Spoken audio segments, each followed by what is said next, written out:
Hello, everybody, and welcome to episode 2 of Unknown Caller, the Paranormal Switchboard. We are your switchboard operators, Barry and Dave.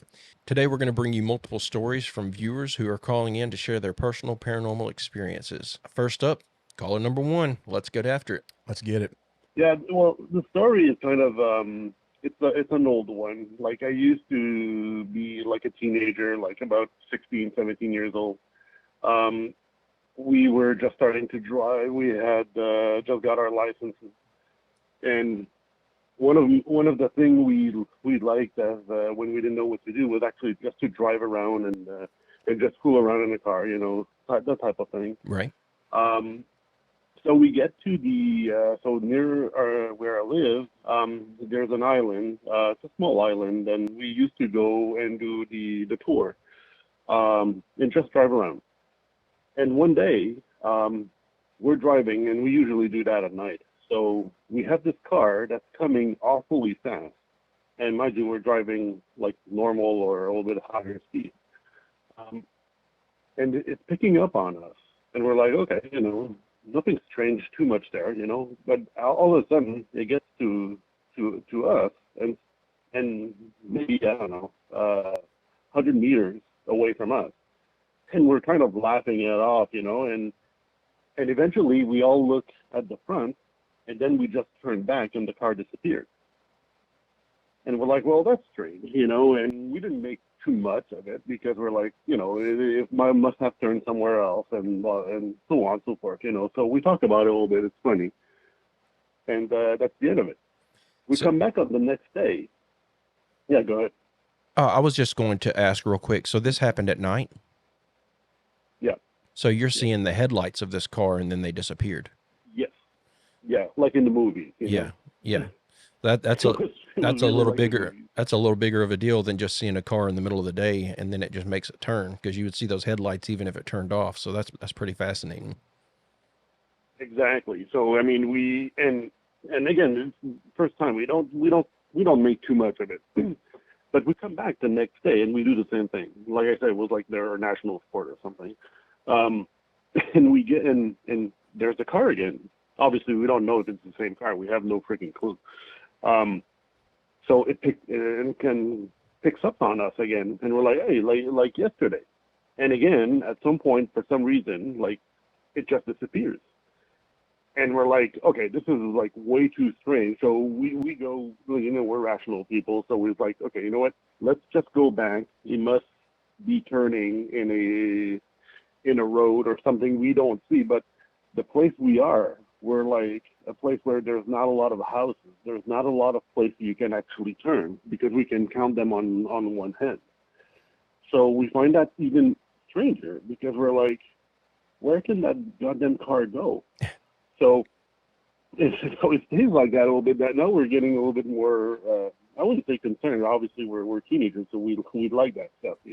Right. So again, it stays like that, and but then we decide, okay, let's go again, and now we bring another friend. He's like because like he calls bullshit on us. Right. Um, so we did it. We do it again, and mind you, the freaking car comes back again, and it's like it's coming fast to the point where we're not even sure how it actually can stay on the road, and eventually just disappears again.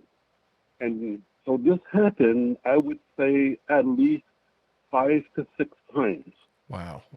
And and the funny thing is that at some point we're like, well, somebody's gonna just watch and just gonna like watch at the back of the back window, and not take your eyes off the car. For some reason, it always felt like there was like almost like cut off in time where like what the fuck happened, and we're like the car just disappears. And I mean, again, we just repeated often, and to the point that that's been 30 years, and we still talk about it to the point where I actually want to go back one day and try it again just to see if that would happen again. That would be pretty crazy, And seeing that 5 or 6 times and then going back 30 years later and seeing the same thing happen Yeah, a that would be seventh time. wild. That'd be absolutely wild. uh, honestly, if we go back, I'm gonna bring my phone. Actually, just talked to my friend, known him for 40 years, and I'm like, man, we have to go back there and try that again. Honestly, if that happens again, I'm gonna have to call you guys back because If you do it, film it. Yeah, film it and send us the video footage. Absolutely. That would be awesome. it's a small story, but it's it made us go into start looking into paranormal and stuff, and I mean it's interesting. You never know what's going to push you in that direction. You never know what experience you're going to have that's going to make you start digging into the paranormal. Very true. Yeah, yeah. This one was strange because like we were not looking for this; it just kind of happened. Like our whole goal was just to drive around and eat some stuff, teenager stuff, Right. And then all of a sudden it happens, and we're like, we didn't know what to make of it. Everybody thought we were nuts. Well, man, thank you so much for calling and sharing that story. Might be a small story to you, but it's very interesting to us, and we appreciate you sharing it with us. Absolutely. Yeah, no problem. No problem. Well, man, I'll try to get some more for you guys. absolutely. And if you ever have another story that you feel like you want to share, let us know, and you can call in, and we'll do another episode. All right, perfect. Awesome. Thank you so much, man. Have a fantastic day. You too. Take care. You too. Bye. This particular story happened late last year. Let me see, it would have been November. We were in a place called Wilcox, Arizona, and Barry, but I'll tell the audience. I help produce television shows. So my name's Dan Morgan. I live in Los Angeles. I've produced television shows for the last 16 years. And so we happen to be in Arizona filming a television show that was in search of UFOs. The show is for Roku. It's called UFO Cowboys. I don't think I'm shocking anybody here, but television is made up and it is fake. Right. And this is my second season doing this show. The first season we were in Colorado. I didn't have any experiences at all. But last year, something changed in my life, and I had started having some paranormal experiences and some sightings of UFOs, not understanding that those two things go hand in hand, that they kind of go together sometimes. I didn't understand that. And so I had some experiences earlier in the year when I was in South America and finished up that show, came back, booked this show. I go out to Arizona. It's all the same guys from the previous season, and we're all pretty friendly. And so we're a couple of weeks into this show, and on our day off, we decide we're going to go out and do some hunting. I'm a city boy from Los Angeles. I don't have a lot of experience hunting, but I do love firearms. I love the outdoors. I also do shows like Naked and Afraid and stuff like that. So I love being outside. I love the outdoors. I love camping. So any opportunity I get to get out there, I absolutely want to do. So we spend our day off, or our evening off rather, to go out to do some coyote hunting, and there's 5 of us there. We have our 2 talent from our show, myself, my production coordinator, a gentleman named Rob, and our horse wrangler, the greatest guy you ever meet, a guy named Gabe, and he's from Oklahoma. And so we're out in the middle of the desert there in Wilcox, Arizona, which is the southeastern corner of Arizona, in very close to Tombstone, Bisbee, like that whole area. And so we are out on this gentleman's property. He has some ungodly number of acreage out there, and we're filming on his property. We're working on his property, and he allows us to go out and hunt. And so we're in this area where there's nobody for miles. And we're probably 10 miles from these foothills here in the Dos Cabezas mountain range. And so as we're out there and we have a coyote call out and we're all hanging out, we see 6 orbs in 2 pyramidal shapes. So 2 structures of 3 lights apiece, one on top, 2 on the bottom, floating maybe 50 feet above the ground and coming very, very slowly, traveling north to south bound above a trail towards us where we are. And where we were set up hunting was where this horse had died, and there was a corpse out there, and we were trying to track the coyotes in. Well, we see these lights, and they're coming closer to us, and all of our attention is no longer on coyote hunting. We are solely focused on these lights coming in. And I quickly realized that all the coyotes that we were calling and all the barking and yapping and stuff that we heard, everything was dead silent. As the entire desert had gone dead silent. Everything was gone. It was very still. And we watched these lights coming in, and we kind of talked amongst ourselves real quick on what we think we should do. And my attention is solely on these lights coming in now, and I think that has taken my focus away from anything else that we're doing. So we've turned our backs to where we're hunting, and we're looking at these things, and we realize that they're coming in, and they're right about where our pickup trucks were parked on this trail. And so they might have been flying maybe, 20 feet above our pickup trucks in that vicinity, around 100 feet or so around the pickup trucks where they were near our vehicles. And we're about 200 yards west of there. So we turn tail and we decide we're gonna follow these things. And so we start walking back towards the trail pretty quickly, and we're all armed. And as we start walking towards the trail, and we get about maybe 100 yards out from the road, these 6 lights break formation. Kind of go out into a straight line, so 6 lights in a line, and they haul ass east to the Dos Cabeza Mountains, which again are about maybe 10 miles away from us. And when I say haul ass, it was nearly instantaneously. That's how quickly that these things moved. And they were up and around the Dos Cabeza mountain range. So we get in our pickup trucks, and we're heading down these trails through the desert, and we get to some fence lines. We take the fence down, drive across, and we're trying to chase these things. And we end up following him for most of the evening, like an hour and a half while we're out there. We're chasing these things. Well, we finally get to a part where, we can't go any further. There's a little bit of a ravine in front of us, and we're not driving any further. And so we sat and watched these things. And so on one of these rifles we had a pretty high-powered scope.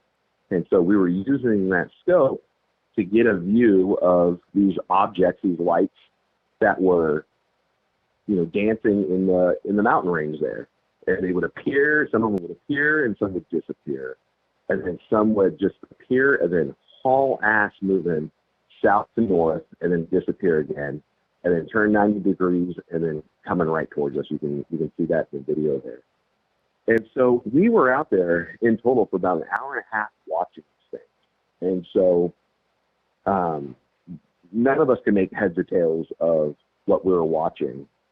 We were all kind of just, in shock and speaking to each other. And I had a little bit of sense to keep reminding people to check what time it was, because, my thought is that from anything that I've seen before, people refer to missing time.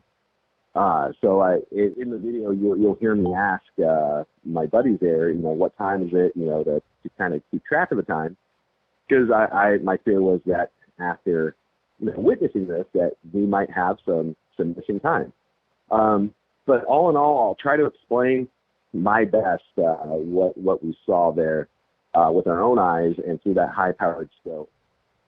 Most of the lights that we were seeing were orbs. Most of them were the same color. There was a couple of them that were a little bit different. There was a red one, but for the most part, they were all like a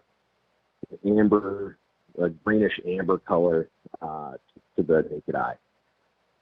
There's one light in that video that you see, and we kind of all explode in whoas, as we're watching this thing. It gets very, very bright, turns, and comes towards us. And when I'm looking at that thing through the scope, this high-powered scope on this rifle, this is the only object. Well, there's 2 objects out there that don't match, but it's one object that doesn't look like the other ones, and it's an amoebic shape. It looks like an amoeba. and the light source is coming from directly in the middle of this amoebic shape. It's amalgamous, right? It doesn't have like a solid sphere or any sort of shape to it. It's, you know, Was it an ever evolving shape, or did it seem like stable in the weird shape that it was? No, it was changing when it was coming towards us. Wild. And so the one strange thing, you know, was looking at this through the scope and then trying to explain this to somebody and then handing somebody else the rifle so that they could look through the scope at this thing. And we had like a pair of binoculars or something like that. So we couldn't see the shape of it with our naked eye, but through the scope we could see that this was this ever changing kind of amoebic form, and it gets very bright, and that's the light that, you know, when we see, we're like, whoa, how fast is that thing going? It makes a bank 90 degrees. It starts coming right towards us, and as we're looking through it, it is this blob kind of shape. But the light is emanating from the very, very, very center. It's not like the whole thing is illuminated. I can see the outline of this amoebic form and the light coming from the center. It was very strange. Yeah. And then the brightest light of the night was in the very, very south. And through, with our bare eyes, it looked like one singular light.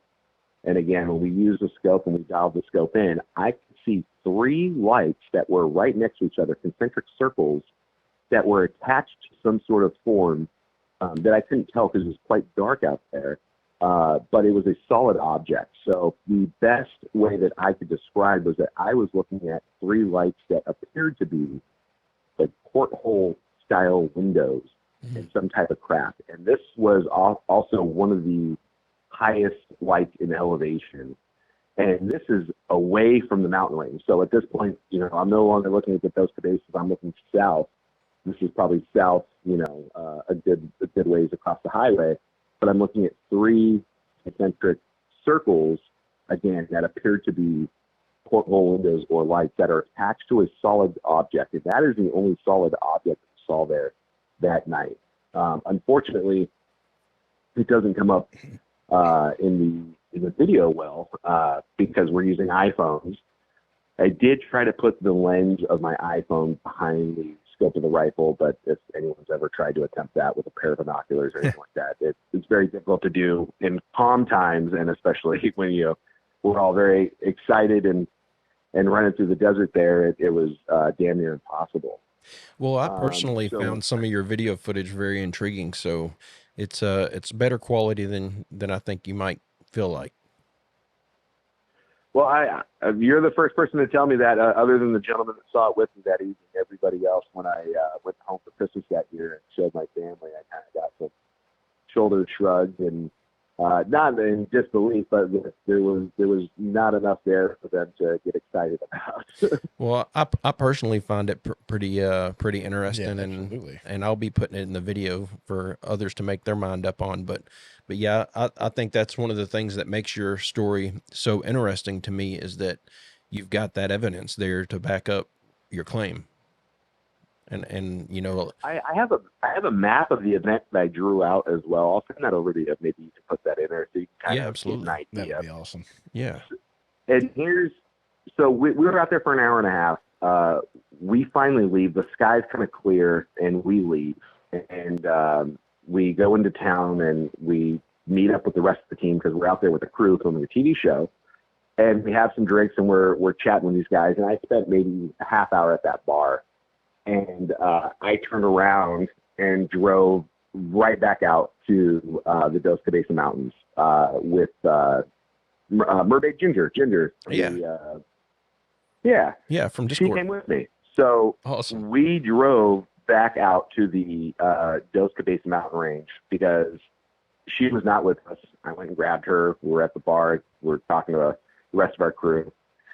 And we turned around and jumped in my truck and drove back out there because I was hoping to see something. We left before the lights did, but in that half-hour time that we were back in town, to the time that we got back out there, the mountain was completely dark. And so everything that was out there and that was flying around basically left in that time. Right. And it was no longer there. which dispelled any, probability of, workers on that mountain, which there weren't, where I know the property owner, or vehicles or anything else. If it was some sort of continuous infrastructure or people up there working or whatever, it would have taken more than a half hour to come down from those mountains, which kind of And I doubt any any idea of maybe that we were misidentifying something. Yeah, and I doubt anything, any kind of work being done up on top of those mountains would give you the visual spectacle that you were witnessing down on the ground. Yeah, I definitely know it wouldn't be, but to dispel that was the very first thing that the rest of our team said. And again, we're out there filming a show that's supposed to be about finding UFOs, right? So Right. when we finally do, and I tell the rest of the team, they all kind of chuckled and no one believed it. So we were kind of in this interesting thing where, the thing that we're there to do, and it actually happens, and nobody believes it. Even when we showed the footage to our executive producer, he's like, "Wow, this is amazing. We can't use it. It doesn't look like anything else we shot." Oh, man. So, Well, but I have one more thing to add to this whole story, because shortly thereafter, and I had a bit of a sense when I was there as well, where we are in Arizona there is very close to the Chiricahua mountain range and the Costa Mesas, which are all volcanic rock structures. And the Chiricahua is actually where the Apache Indian chief Geronimo is from, and that whole area. So that's interesting. just completely there. Everywhere you go, there's history, there's artifacts, there's it's an amazing place. It really is. It's absolutely amazing.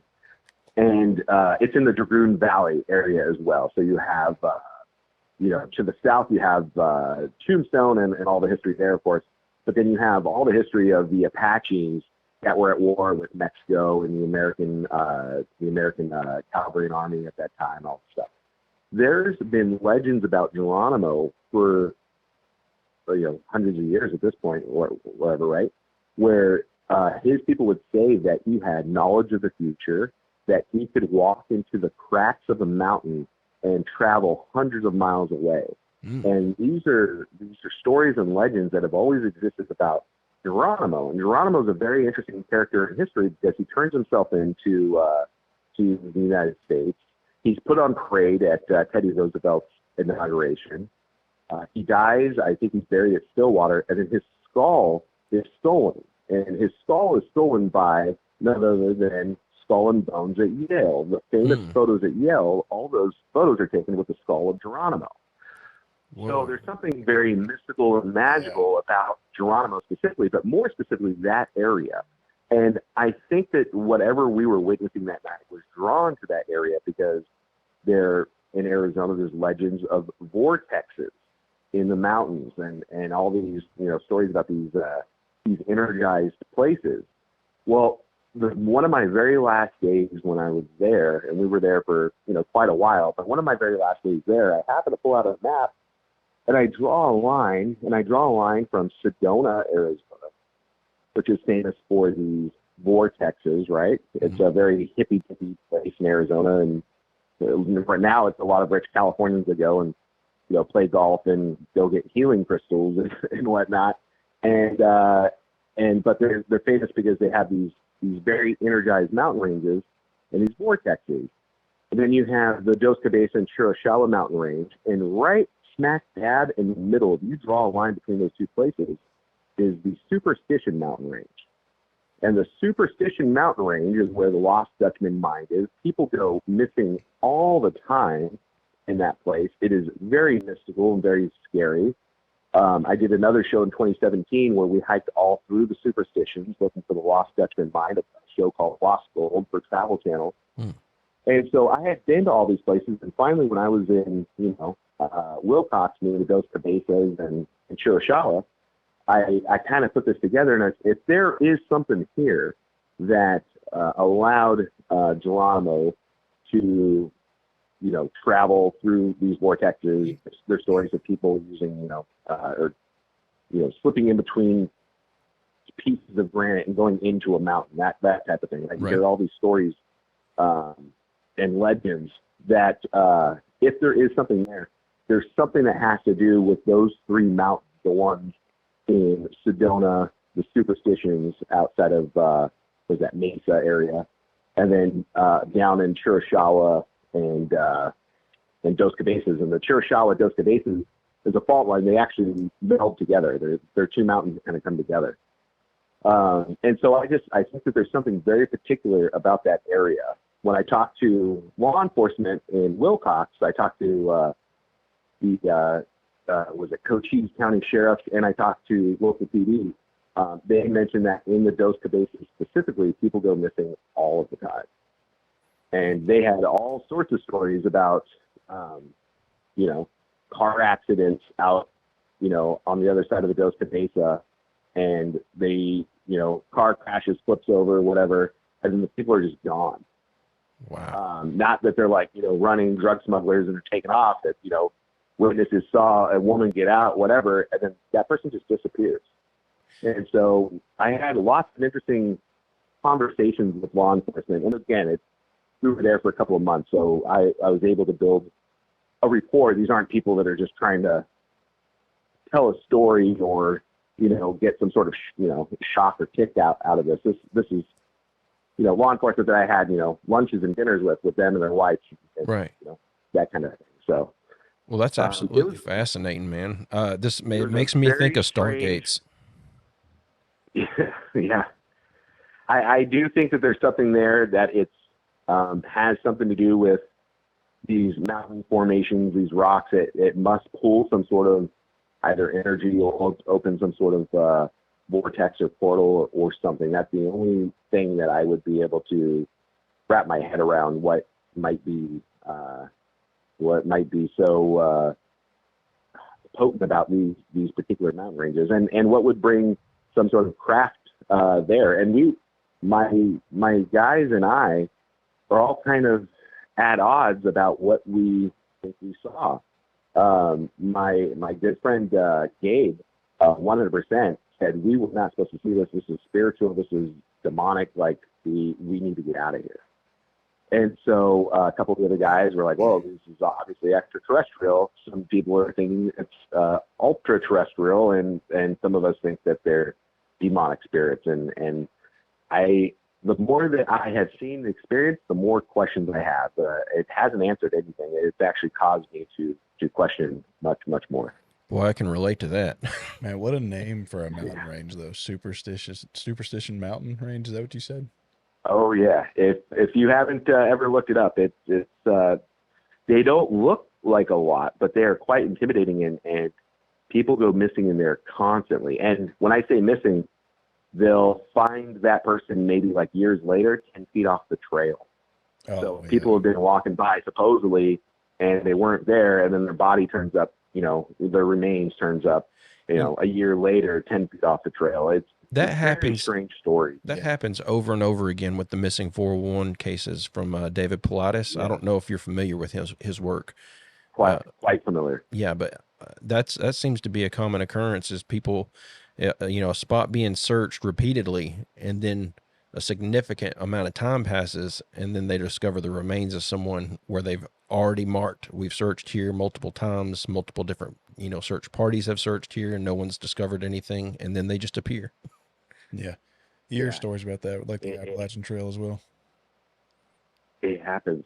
It happens quite a bit, and especially the superstitions, because the superstitions, I think, happen more so than not because people are looking for gold. People are looking for this lost gold legend. Mm-hmm. And so a lot of times people go in there and they hike off trail or whatever, they disappear, and you might not see somebody, that gets stuck in a particular area.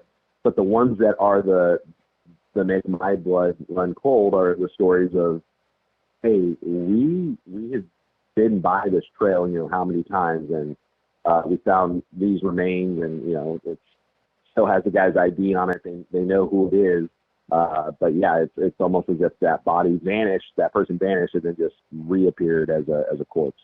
Yeah. Again, I've heard that. It seems like I've heard that story 100 times. It's such a common occurrence, and it makes zero sense. Yeah. Well, man, thank you so much for calling in and sharing all this with us, and for the video footage that you sent. I greatly appreciate it. This was a very interesting story, and I just, man, I just want to wish you all the success in the world on your YouTube venture, and if you ever have any other stories that you'd like to share with us, reach out to us and let us know, and we'll do this again. Absolutely. That was fantastic. I definitely will. I'll call back in a couple of weeks, and I'll let you guys know what spurred on this kind of crazy thing in my life where I started having these paranormal experiences, and it didn't start until 2023. Oh, wow. So Yeah, I'll absolutely. call back some other time and tell you guys about some of the crazy things that I ran into in South America, and how it kind of spurred this change in me. Something happened, and I think God gave me either discernment or sight to be able to see and understand some of this stuff. So Well, that sounds awesome, man. I'm interested already. Yeah, absolutely. all right. Well, thank you guys very much for your time, and I look forward to listening to the podcast. Awesome. Thank you, Dan. Let's get after it. Let's get at Let's it. get after it. Try that. All right, guys. Tell me what you're seeing right now. This is Get in there. Get in. Red light. Red light. can you see what's Yeah, going now on I out can. here? Okay, this is real. This is super real. We have a day off, and we came out here to coyote hunt. Out here where this dead horse is at, and the orbs are actually out in full force. What do we count? 5 or 6? Yeah, at least 6 of them. There's 3 big ones, and there's 5. There's 3 big ones, and there's 2 underneath one of them right out there, just right above where that horse is right now. We're looking at red and white right now. The red was on the ground. We had a coyote barking behind us right here, and we decided to turn around and look. That's when they were there. The red light came up between the 2 whites, and right now we're going to try to go back towards the truck and see if we can get some footage of it closer. And try to get up on them and see what the hell is going on. But this is real, absolutely. I mean, damn near as real as it gets. And who you guys out here with? We are out here right now. We got our wrangler Gabe with us. We have Rob, Production, and then we got Dan Dan Morgan, Morgan. production manager, and that's who we're out here with. So right now we've got our AR-15s. I mean, look, show that right there. Yeah, we're out here coyote hunting, trying to kill some I mean, coyotes. I just went and got the call gathered up right here. So, and Gabe, what are you shooting around it there? 9mm? Yes, sir. Yep. Now, can you see those lights back there? Yeah, See yeah, you them? can See actually. them? Yeah, they're coming up real clear. You see him? Yeah. They're coming up real clear. The hell is that? I mean, there's no, this is private land. There is no one else that should be out here on this land. There's no cell phone towers, and I'm here to tell you that's a mountain over there to your left, but that is on ground level right there, bud. Hey, that red one just moved over here to the left. This is They're getting closer to the ground. Yeah. They are absolutely getting closer to the ground. Look at that one. That's someone just falling behind that bush right there. Yeah. You see Oh, look at He that. just falling behind Let that me- bush. Here, grab this camera. I'm gonna look at it through the glass. Wow. You see how fast the things fall? Like, look at that one. yeah, It's it's behind the completely bush. behind the bush. Yeah. It's just going up and down. Holy shit! There's another one just to the right of it, behind the foliage there. We can't see. I can see a little bit of the light. All right. We've got this part documented. Let's see how close we can get. Yeah. Okay. So it's just he's up on it. Holy right. shit! Rob, you mind filming? Yeah. You want to hand off your rifle? Look how fast it's moving. Look how fast it's moving. You see how fast it's moving? Yes. How fast would that have to be that far away? Jesus, no telling. Talking. Hey, it's out, but I bet it comes back on. No, it hasn't. It should be right under those 2 middle lights. It just popped back up. You're talking about ground speed close to probably 400 or 500 miles. It's getting There it closer is. to the ground. It's getting closer There it to the is. ground. I see it. Look, it's smoke. Yeah, Gabe, that's got to be. Oh, look at it right there. It's coming at us. You see that? Holy shit. Are you locked and loaded down? Yeah. What Hey, the fuck? Somebody give me a time, please. Oh my God. Give me a time. It is 9:48. 9:48. All right. We haven't lost any That time son of a yet. bitch is getting bright. What is it doing? There's no It's fucking road communicating, over dude. there. This is fucking wild. Oh my Holy God! shit, and Look he's- how bright that is. And he's coming towards us. It's coming right towards us. There's no safety on this gun, is there? No. All right, I ain't gonna shuck one in there. That motherfucker gets up. Dude, that is fucking wild looking. Oh my God. Dude. It doesn't even... I'm going to throw in a little story here that is something that at the time seemed paranormal. But there is an explanation for it, and I'll fill you in on what that explanation is at the end of the story. So whenever I was 17, I worked real late night shifts at our local Dairy Queen. Grew up in a small town. Not a lot of options for 17-year-olds. Driving home from work one night in my little Ford Ranger, when you pull into my driveway, your headlights would shine down the entire length of the driveway. And I grew up, we lived in a single wide trailer. So the driveway jetted straight directly away from the road. And then you would pull your vehicle in to the left and park at the foot of the trailer. So whenever I pulled in, my headlights shined all the way down the driveway, and I could see at the end of the driveway, my dad was standing there, but he was standing with his back to the road. It startled me because it's like 9:30 at night, so I wasn't expecting anybody to be there. And so it startles me. I stop completely at the head of the driveway. And then my dad, instead of turning and waving at me or anything, he just slowly starts walking away from me and then takes a left and goes in behind his truck. And I'm thinking, that's creepy.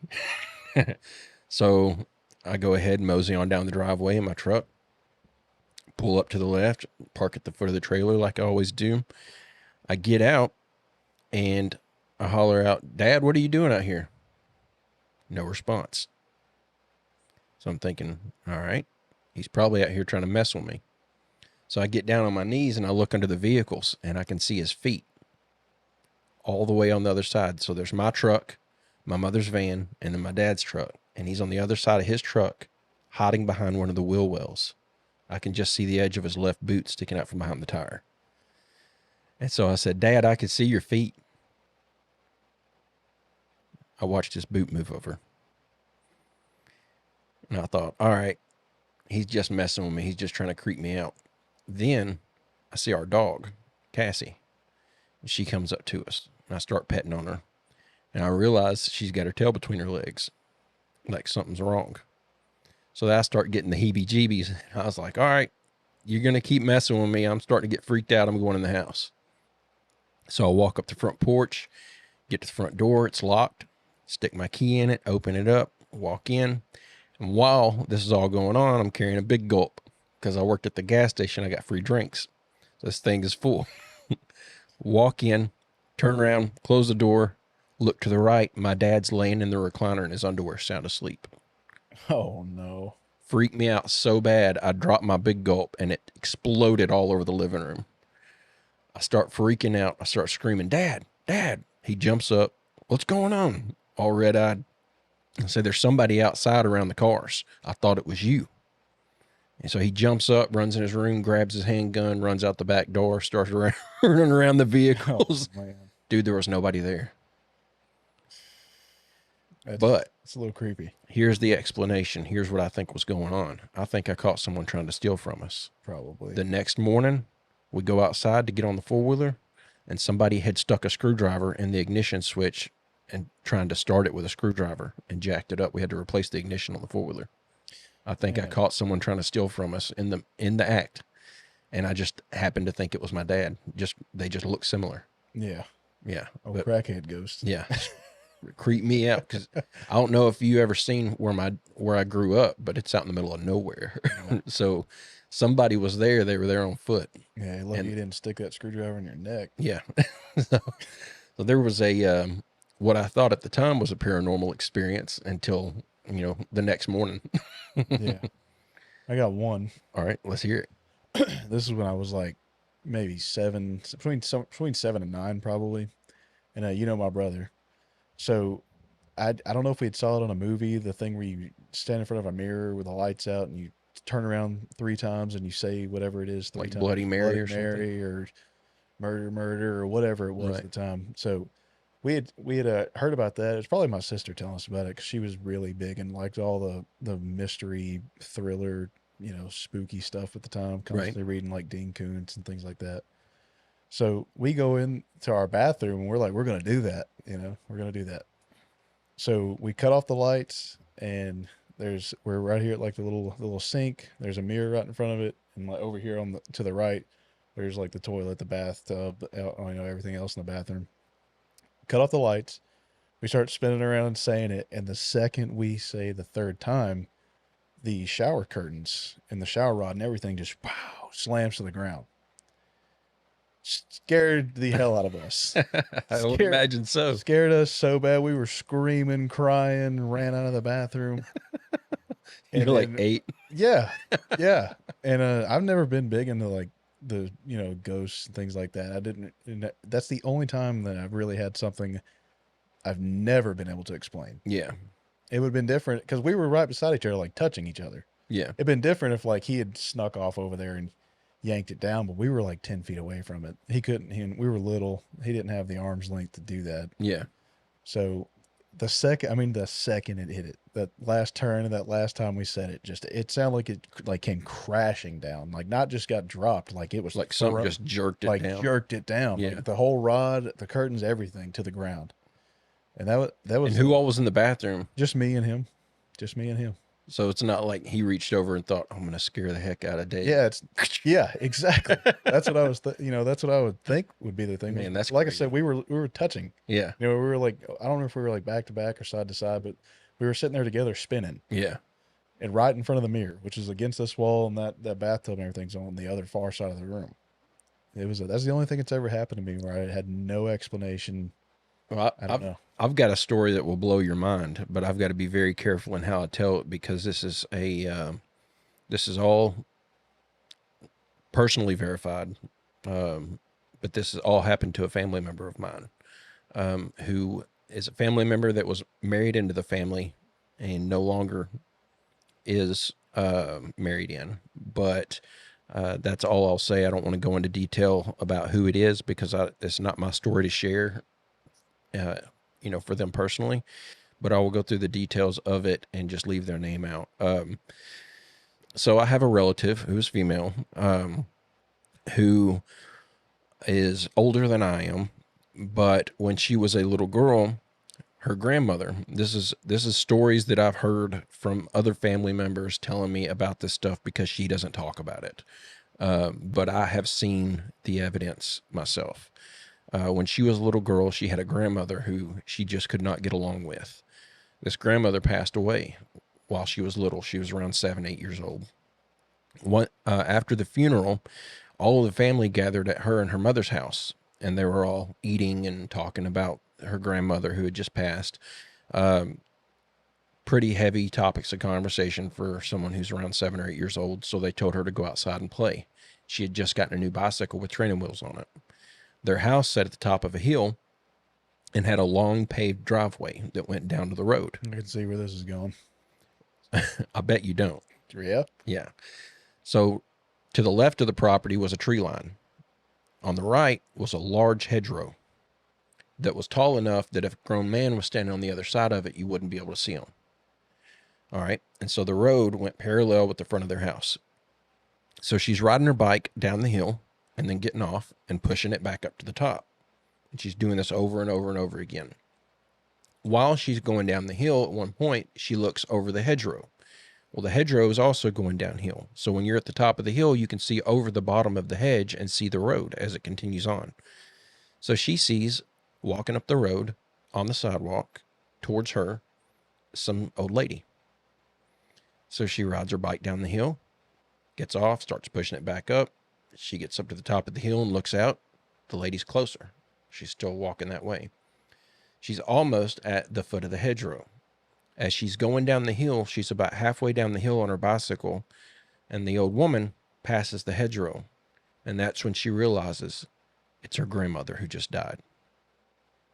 Dude. She immediately locks eyes with her. This family member of mine, who will remain unnamed, slams on the brakes on their bicycle, falls off their bike, starts rolling down the hill on the paved driveway trying to scramble to get up, lets her bike go straight out in the road, starts tearing back up the driveway as fast as she can, while her grandmother, who is supposedly dead, starts chasing her through the yard. She gets to the back of the house. The way their driveway was is it was paved, it went uphill, went around to the back of the house, and then there was sliding doors going into the kitchen. That's how you entered the house from the driveway. She gets to the sliding door, it's locked. When she went outside, they locked the door so she wouldn't come in unexpectedly and hear dark topics of conversation. She gets to the door. She's wearing a brand new yellow dress that was bought for her for the funeral. She gets to the door. She starts banging on this door. Let me in, screaming. All of the people that were there in that kitchen watching her through that sliding glass door watched as her dress was torn into shreds on her back. To this day, she has huge scars where something clawed her back. And her claim is it was from that day and that it was her grandmother clawing her back while she was trying to get into the house. Dude. But nobody saw what clawed her. But this required a hospital visit. It was so bad. Dude. Yeah. That's a verified, that's a verified story that happened to a family member of mine. And this individual is also someone who is seemingly followed by this sort of stuff. So there are so many other stories that some of them I was involved in, where I witnessed different paranormal things happen to her. It would just be nearly impossible for me to describe those without revealing who I'm talking about. Yeah. One situation I think I can describe without revealing too much is my grandmother's house. When I was growing up, there were trailers on each side of her house that she owned, and she would rent those out for extra income. At one point, this family member that I'm referring to moved into one of those trailers and was living there. The day that she moved in with her husband, we're all standing on my grandmother's back porch. My grandmother, she was an old-timey grandma. Her washer and dryer was on the back porch. She cooked everything in iron skillets. It was she was a real Southern lady. We were standing on the back porch, and she was doing laundry. And we're standing up there, and this family member that seems to have this paranormal stuff follow them around is down the hill a ways inside the trailer with the front door open. They're moving things into the house because they're moving in. Her husband is standing on the back porch at my grandmother's house with us. We hear the phone ring from all the way down in the trailer. He takes off in a dead sprint as fast as he can, get back to the house. As he gets to the porch, and it takes him a good 15 seconds running full pace to get to the front porch. As he gets to the front porch, and this whole time we're still hearing the phone ring, his wife starts screaming at the top of her lungs. And we're thinking, what the heck's going on? So then my grandmother tells us to stay there, and she starts going down to the trailer. Then, while we're still standing on the back porch, I see the two of them, who are the only ones in the trailer, come running out. She's still screaming at the top of her lungs. He's trying to calm her down. They get up to my grandmother's house, and my grandmother's like, what the hell's going on? Her husband, who is the only one who's able to talk at that point because she's so hysterical, reveals that when the phone rang, he knew it doesn't need to be ringing because they haven't hooked up any service yet. The phone was hanging on the wall. They brought the box in with the phone in it. It was a corded phone. They set the phone box in the floor, and there was a hook hanging on the wall, or a screw. So he just grabbed the phone and hung it. All the cords were still draped down the wall into the box. Dude, when she answered the phone, she said, hello, not putting two and two together that the phone shouldn't be ringing. And she heard, hey. And she said, who is this? And all she could hear is heavy breathing. They wouldn't say anything else. And while she was sitting there getting frustrated, she happened to look down and realized that the phone wasn't plugged into the wall. Damn. And that's when she started screaming. That's when her husband reached the front porch. That's crazy. Yeah. That is insane. Yeah. I could probably fill 2 or 3 hours worth of content of just telling stories of things that have happened to my family. Yeah. Yeah. Good. That's good stuff to sprinkle in, though. Yeah. So Man, I'll definitely come back and share some more stories of things that I've had experiences with, or that family members have had experiences with. I think it's interesting, or would be interesting to a lot of people, to realize just how much paranormal experiences I've had, because I'm such a skeptic, and people think, oh, why is he even making this content? Because he doesn't even believe. But I believe. I have no choice but to believe. I've seen things that can't be explained. Yeah, man. Yeah. I mean, that's usually how it goes, right? Yeah. Everybody's a skeptic until something happens to them. Yep. And then, even then, kind of like my thing with the bathroom thing, I have nothing that can explain that, except for, it just happened to fall. Yeah. Just bad timing. Horrible coincidence. Yeah. Insane coincidence. Hung it back up and it stayed there without falling again for the last 25 years. But exactly. Yeah, exactly. But it was just a coincidence. Yeah, but I don't know. I think the more you really definitely the more you open yourself up to it, the more you're likely to experience something. Yeah. But when you're not open to it and it happens, that's when it feels real, like real, real, real. Dude, I grew up with my dad telling me that when he was a kid, they were playing tag out in the front yard of my grandmother's house, and that they saw 2 moons in the sky. But he was so adamant it wasn't that they saw the moon and then they saw something else that looked like the moon. They saw 2 moons. And he swears up and down. And he's told me this 30 times while I was growing up. And, my dad, when the power would go out, or, there was nothing to watch on TV, we didn't have cable and stuff. So if you didn't rent a movie, you didn't have nothing to watch. But if it was just a boring night, there was nothing going on, sometimes we'd either turn the lights out, or if the power was out, we'd light a bunch of candles. And he would sit and just tell us stories from his childhood. And this was one that I just heard on repeat growing up, was that they were playing tag in my grandmother's front yard, and she was a foster parent. So she had foster kids. My dad usually had 10, 11, somewhat, you could say, siblings to play with. There were foster kids that would cycle in and out of the foster home. And he was a foster kid who arrived at the age of 2 and never left. And so technically not really my grandmother, but that's how I always knew her. So they're all playing tag out in the front yard. And one of the kids says, "Wow, look how huge the moon is." And so they all start looking up, and they're just amazed. Like, it looks like it's closer than they've ever seen it. And then my Uncle Steve says, or somebody, I think it was my Uncle Steve, tells my dad, "That's not the moon. The moon's over there." And so everybody turns and looks, and sure enough, the moon's over here. And so they all look back at the one that's clearly the fake moon now, because it's just way too close. And so they're all staring at it, and all of a sudden it shifts in the sky and then shoots directly away from them so fast that it was like it went. So my dad just told me this story over and over and over again. And I'm thinking, that's pretty crazy. And especially to have that many witnesses. Yeah. But my dad could be pulling my leg, right? Yeah. I'm just a easily impressionable kid. He could just be lying to me. So I'm about 15, 16 years old.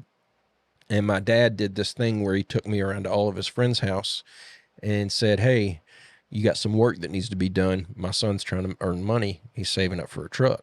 And so I'd go weed eat someone's yard for $50, or, move some cinder blocks for them for $25 or something like that. And I slowly, until I got a job, this is how I was building up money to buy my first vehicle. And so we're sitting over there at one of his buddy's house, and this is a guy that I'd never met before. And they had not seen each other in 10, 15 years. And we're standing there just chatting and stuff. I say we, my dad and this guy are talking. I'm standing there with my hands in my pockets trying to be quiet. Yeah. And they just get to talking, and this guy just brings up out of the blue, "Man, you ain't going to believe this, Joe," which is my dad's name. He says, "You ain't going to believe this, Joe, but whenever I was a kid, we was all hanging outside one night." He says, "Oh, it had to have been around," and gives a month. I don't remember what month it was. And says, "There was 2 moons in the sky, but one of them was way too big." And described exactly what my dad saw, right down to it shot away so fast it looked like it just disintegrated into a nothingness. Damn. Yep, exactly how my dad described it. And my dad said, "Oh my God, I saw that." And I had to back my dad up to get the other guy to believe that my dad saw it as well. And so, yeah, he's told me that story 100 times. Yeah, the moon hologram guy is fired. Yeah. Yeah. Got spotted by some kids. Yeah, busted, dude. All right, so I believe that's our end of this episode. We've had some great calls. Always looking forward to more. You got to hear a little bit about some Barry's personal stories there. I threw a little one in there for a little bit. We'll be back next week. Yep. Do it all again. Yep. And hope you guys have a good time. Don't forget to join the Discord. Keep in contact with us. Link in the description. Link in the description. And there's a channel in there that says podcast call in. If you're interested in calling in, go in there and post in there so we can get you on the list. Yeah. And we'll keep at it and get as many as we can, as often as we can. And I hope you guys enjoyed it. Don't forget to like and subscribe. And I reckon we'll see you next time. See you on the next video. Have a great, fantastic rest of your evening.